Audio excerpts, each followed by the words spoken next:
দিনাজপুরে ট্রাকের চাকায় পিষ্ট হয়ে পুলিশের এক এএসআই নিহত হয়েছে। এ ঘটনায় আহত হয়েছে পুলিশের আরেক এএসআই।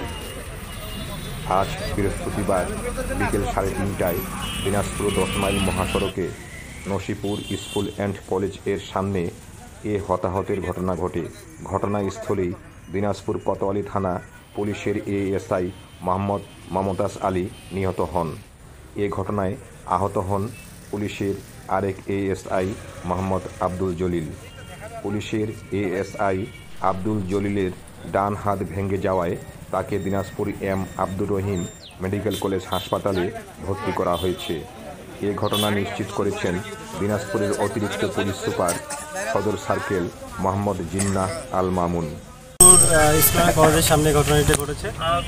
কোলাঘাট পুলিশ ফাঁড়ির দুজন পুলিশ সদস্য এখানে তদন্ত কাজে এসেছিল।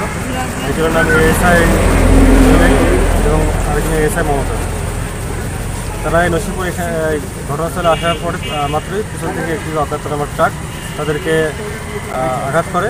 এর ফলে তারা ঘটনাস্থলে পড়ে যায়। এএসআই মমতাজ এখানে ঘটনাস্থলে মৃত্যুবরণ করে এবং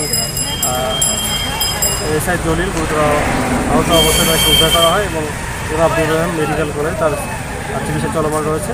আমরা বিষয়টি তদন্ত করছি, তদন্তের সাপেক্ষে পরবর্তীতে বিস্তারিত মোটরসাইকেল যোগে পুলিশের ওই দুই এএসআই 10 মাইল অভিমুখে যাত্রা করছিলেন। এ সময় একটি দ্রুতগামী ট্রাক তাদের ধাক্কা দেয়।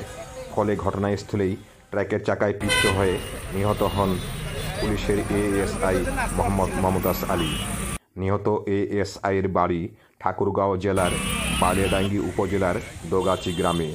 ঘাতক ট্রাকটি নিয়ে পালিয়ে গেছে চালক। দিনাজপুর থেকে শাহ আলম শাহী, চ্যানেল আই।